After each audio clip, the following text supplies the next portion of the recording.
지금 이 상태라면 한국 연구자들 절반은 연구의 맥이 끊겨버릴 것 같습니다.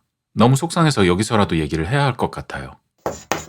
지금 기초과학 정부 R&D의 잘못된 정책 방향으로 연구 현장이 거의 고사 상태인 상황입니다. 정치 얘기를 하자는 게 아니에요. 교수들도 일반 국민들과 똑같아요. 왼쪽인 사람도 있고 오른쪽인 사람도 있고 다 달라요.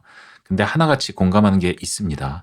바로 작년부터 시작된 굉장히 이상한 R&D 정책 방향이 대한민국의 과학의 미래를 완전히 박살내고 있다는 겁니다. 작년에 R&D 예산을 갑자기 삭감하면서부터 시작된 일입니다. 그때 예산을 갑자기 줄이면서 신규 뽑는 과제뿐만 아니라 기존의 단연 과제로 하고 있던 연구 과제들이 일괄 삭감이 되었습니다. 저 같은 경우에도 10% 삭감이 되었는데요. 제가 아는 다른 교수님들은 80% 삭감된 경우도 있어요. 80% 삭감이 말이 됩니까? 예를 들어서 1년에 1억 예산으로 실험을 해서 목표를 달성하는 계획을 짜서 아주 타이트한 경쟁을 뚫고 과제를 받게 된 거죠. 정부에서 3년 동안 연구비를 주기로 과제 계약을 했어요. 근데 1년 동안 열심히 연구를 해놨는데 갑자기 2년 차에 8천만 원을 날려버리는 거죠. 와, 이게 서로의 약속을 안 지키는 거잖아요. 신뢰의 측면에서 정말 말도 안 되는 일이에요. 근데 사실 삭감보다 더 심각한 일이 작년에 벌어졌습니다. 바로 기본 연구를 없애버리고 과제 개수를 절반으로 줄여서 연구자의 중간층을 완전히 날려버렸다는 겁니다. 혹시 일반인이 이 영상을 볼 수도 있으니까 연구자들이 국가에서 받을 수 있는 연구비의 종류들을 잠깐만 설명을 드릴게요. 정부 R&D 예산이라고 하면 굉장히 여러 가지를 포함을 하고 있어요. 그중에는 기업에 지원하는 예산도 있고 국방 예산, 정부 출연 연구소에 들어가는 예산 등등 다양한데요. 그중에 국가의 과학에 연관되어 있는 기초과학 예산은 약 2조 정도가 잡혀 있습니다. 전체 R&D 예산이 한 30조 정도 되는데요. 대부분 산업종 예산이고 기초과학 예산은 한 6%밖에 안 되죠.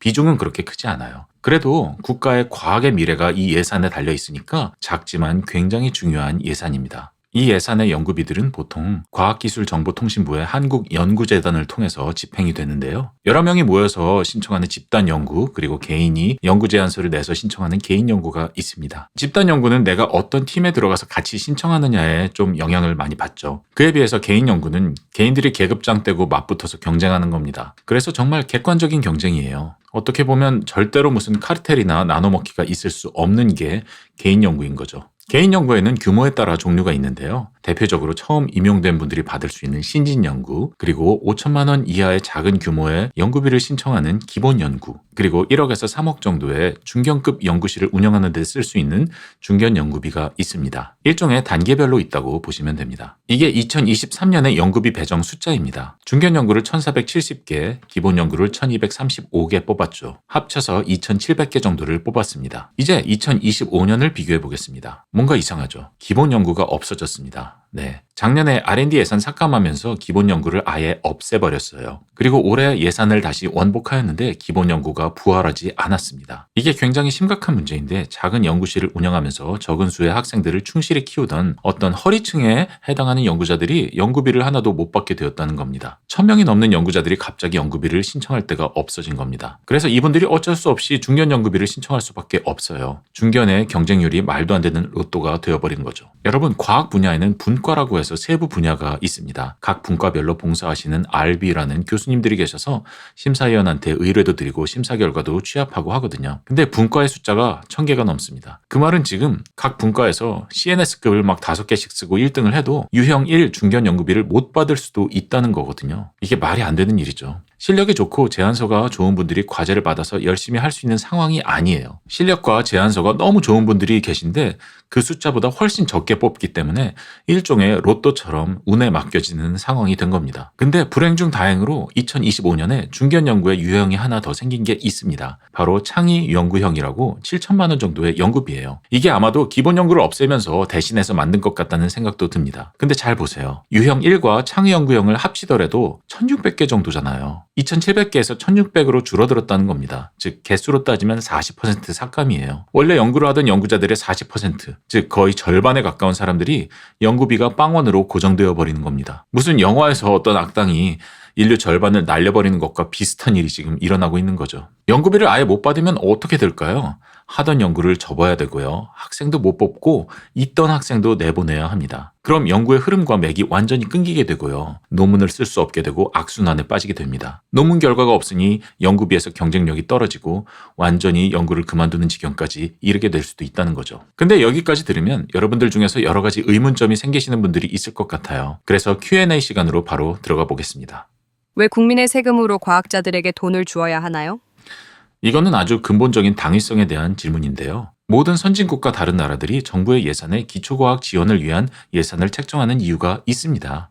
과학이라는 거는요, 꾸준히 물을 주어야 자라는 나무 같은 거예요. 과학자들이 교수나 연구자들인데 그 사람들이 자기가 돈을 벌어서 연구할 수 있는 상황은 아니죠. 그러면 우리나라 과학 발전을 위해서는 당연히 연구비가 필요한데 그건 어디서 나겠어요. 그래서 모든 나라들이 다 자기 나라 연구자들을 위한 연구 비용을 책정해 두는 겁니다. 근데 그걸 아무한테나 막 준다는 얘기는 아니에요. 당연히 경쟁을 통해서 가장 잘 하시는 분이 받게 되고요. 또 보고서와 결과물도 제출해야 되고 문제가 있으면 제재를 가하거나 환수를 하기도 하지요. 시스템적으로 연구비를 충실하게 쓸 수밖에 없도록 강제되어 있습니다. 카르텔과 나눠 먹기 때문에 어쩔 수 없이 조정한 거 아닌가요? 작년에 R&D 예산 삭감하면서 정부에서 얘기한 이유가 카르텔과 나눠먹기였는데요. 솔직히 카르텔이라는 게 있는지 저는 정말 모르겠고요. 저도 연구재단 심사를 개인 연구도 해보고 집단 연구도 해보고 다 해봤지만 성실하게 객관적으로 평가했습니다. 누구도 저한테 점수 올려달라고 청탁한 적도 없고요. 청탁할 수도 없는 구조예요. 심사 들어갈 때까지 누가 심사위원으로 오는지도 모릅니다. 그리고 가장 높은 점수, 가장 낮은 점수는 의도적으로 배제하기 때문에 어느 한 사람이 다른 연구자나 팀을 밀고 싶다고 해도 쉽게 가능한 시스템이 아닙니다. 그리고 개인 연구는요, 솔직히 카르텔이라는 단어와 가장 먼 연구비예요. 정말 개인들이 계급장 떼고 연구 성과와 계획서만 가지고 맞짱 뜨는 거거든요. 아무리 인맥이 넓은 그런 교수가 있다고 해도 계획서를 잘 못 쓰면 떨어지는 게 개인 연구입니다. 그리고 나눠 먹기.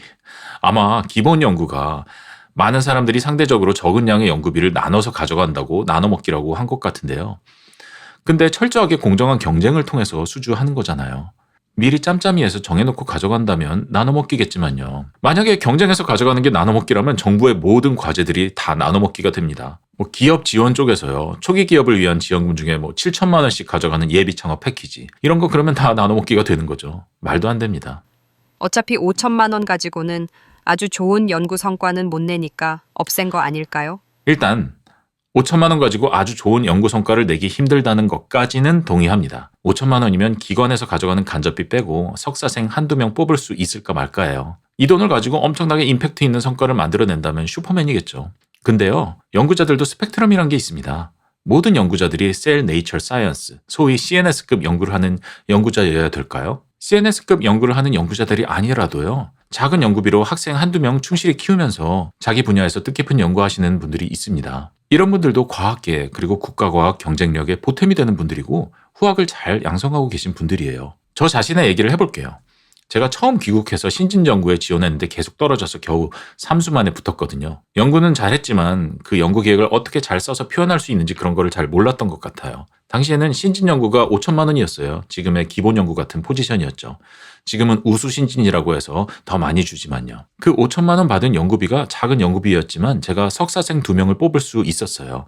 그 학생들을 제가 잘 키웠고요. 그리고 신진연구 3년이 끝나고 나서 중견연구에 잘 선정될 수가 있었습니다. 그 신진연구로 키운 석사생들이 각각 한 명은 지놈 바이올로지, 한 명은 네이처 커뮤니케이션스에 논문을 냈습니다. 이 두 저널은 제 분야에서는 정말 좋은 저널들이거든요. 근데 박사도 아닌 석사생들이 논문을 쓴 거죠. 이게 어떻게 가능했을까요? 바로 신진연구 5천만 원으로 제가 이 학생들을 잘 트레이닝 시켰기 때문이라고 할 수 있습니다. 제가 하고 싶은 얘기는요. 지금 없어진 기본 연구의 5천만 원이라는 연구비는 작은 규모의 랩에게는 굉장히 중요한 연구비라는 거예요. 그 연구비로 기반을 다지고 학생을 키우고 하다가 결과가 더 좋으면 좋은 논문도 쓰고 더 큰 연구비도 따고 할 수 있다는 거죠. 그러니까 5천만 원이면 어차피 유의미한 연구는 못해. 그러니까 없애버려 라는 게 말도 안 된다는 거예요. 사다리의 중간 단계를 없애버리면 제일 위랑 제일 아래만 남게 돼서 건너갈 수가 없게 되는 거잖아요. 선택과 집중을 하는 거 아닐까요?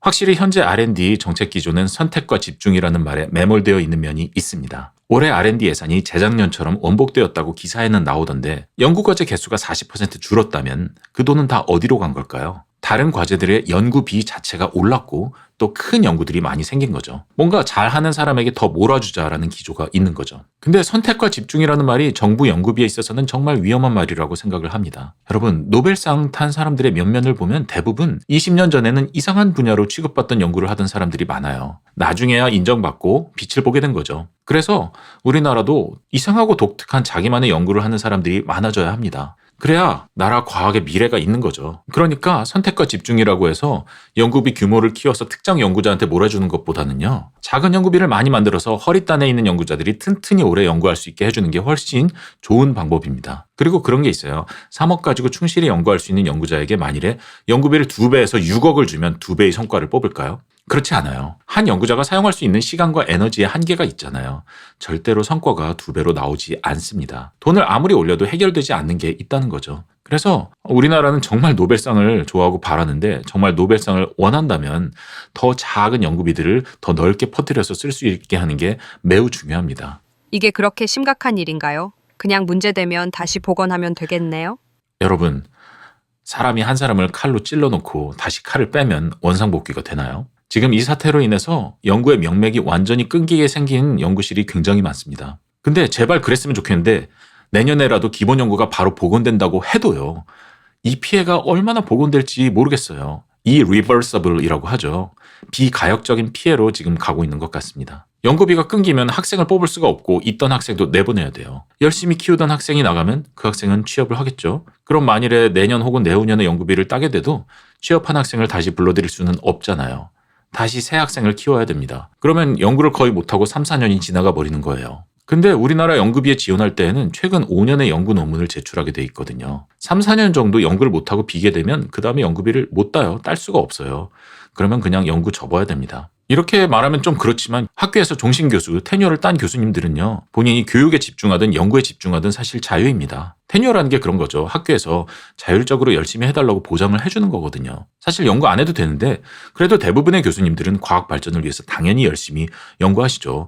저도 테뉴어를 딴 뒤에도 열심히 연구를 하고 있거든요. 근데 연구비 명맥이 끊기면 강제로 연구 접어야 돼요. 그럼 그분은 정년 퇴임할 때까지 교수로 교육에 집중을 하시겠지만 국가적으로는 연구하시는 분이 하나 사라지는 거죠. 이렇게 다 사라져버리고 CNS급 연구하시는 소수만 남아서 연구하게 되면 한국의 과학은 저변이 완전히 말라가게 되겠죠. 그래서 국가 연구비 같은 정책은 정말 신중하게 천천히 변경을 해야 되는데요. 작년에 갑자기 삭감을 한 것도 그렇고 1,000개가 넘는 기본 연구를 없애버린 것도 그렇고 너무 의견 수렴도 없고 급하고 말도 안 되는 일인 것 같아요.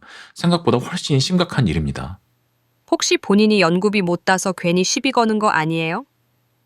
일단 절대로 자랑하는 건 아니고요. 이번에 저는 연구비를 땄습니다. 그래서 5년 동안은 큰 무리 없이 연구실을 운영할 수가 있게 됐어요. 너무 다행이에요. 근데 저는 알아요. 이게 거의 로또 같은 확률로 땄다는 거를 알고요. 저보다 더 뛰어나신 CNS급 논문 쓰시는 분들도 다른 분과에 계신 분들 중에서는 떨어진 분들도 수두룩할 거예요. 이번에 연구비 따기가 너무 힘들 거라는 걸 제가 알고 작년 말부터 학생들한테 얘기를 했어요. 내년에 연구비를 못 따면 너희 인건비를 못 줄 수도 있다. 제발 개인적으로 아껴서 살아라. 그래서 학생들도 바짝 긴장을 하고 있었습니다. 근데 만약에 못 땄다면 어떻게 됐을까요? 생각만 해도 끔찍합니다. 학생들한테 긴장하라고 말했다고 해서 인건비를 줄 수 있는 것도 아니잖아요. 아마 대부분의 학생을 내보내야 됐을 수도 있을 것 같아요. 근데 그런 끔찍한 일이 지금 많은 연구자들한테 벌어졌다는 걸 저는 알고 있는 거죠. 이 문제가 정말 심각한 일이기 때문에 마치 어떤 논설문을 신문에 기고하는 것 같은 심정으로 지금 이 영상을 찍고 있는 겁니다. 제가 이번에 연구비를 땄기 때문에 오히려 제가 목소리를 내야겠다고 생각을 하게 된 것 같아요. 왜냐하면 당신이 실력 없어서 못 딴 거니까 입 닥치고 있어. 이런 인신공격은 듣지 않아도 되잖아요. 오히려 저 사람은 연구비를 땄는데도 이런 얘기를 하는 거 보면 정말 시스템이 뭔가 문제가 있구나 하고 듣는 사람이 생각할 수도 있지 않을까 해서 영상을 찍게 되었습니다. 왜 이런 얘기를 이 채널에서 하는 건가요?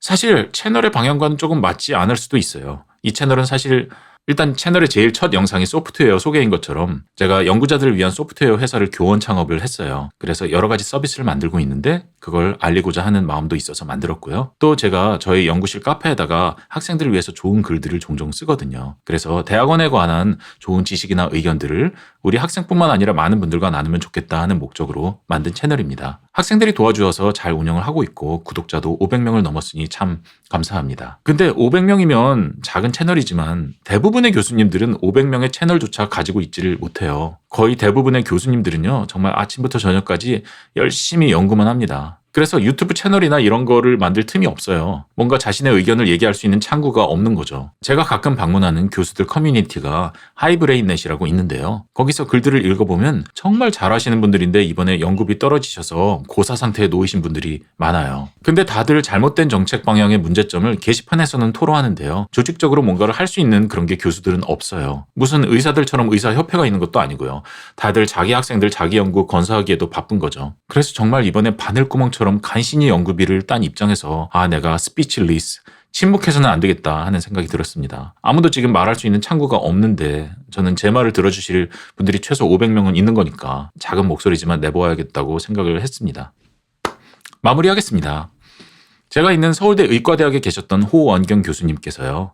한 10년 전쯤에 기초연구 저변 확대를 위해서 기고도 하시고 청원운동도 하셨던 적이 있어요. 좋은 국민적인 공감대와 정책 변화를 이끌어내신 적이 있습니다. 저는 그때 다른 학교에 있었을 때인데 저도 동의하면서 당시에 서명했었어요. 이제 호 교수님은 정년 퇴임을 하셨죠. 지금의 저는 호 교수님 정도의 열정이나 글솜씨는 없지만요. 그래도 작게 유튜브를 하고 있는 제 상황에 맞게 마치 기고문을 올리듯이 영상을 만들어 봤습니다. 한국 연구의 저변 확대를 위해서 기본 연구가 꼭 부활했으면 좋겠고요. 기초과학 연구비 과제 개수가 꼭 예전과 같은 수준 혹은 그 이상으로 원폭되었으면 하는 바람이 있습니다. 여러분들 의견은 어떠신가요? 제가 영상에 좋아요를 눌러달라고 하는 적이 거의 없는데요. 만약에 영상 내용에 공감이 되신다면 좋아요도 눌러주시고 또 댓글로 의견도 자유롭게 달아주시면 좋겠습니다. 왜냐하면 좋아요나 댓글이 많은 영상을 유튜브 알고리즘이 좋아한대요. 활발한 영상이구나 해서 더 많은 사람들한테 노출을 시켜준다고 하더라고요. 그래서 더 많은 분들이 이 영상의 내용을 알게 됐으면 좋겠다라고 생각하시는 분들께서는요. 좋아요를 눌러주시고 또 그냥 동의합니다 라고 짧게 쓰셔도 좋으니까 댓글을 꼭 좀 부탁을 드리겠습니다. 긴 영상 봐주셔서 감사합니다. 좋은 하루 되세요.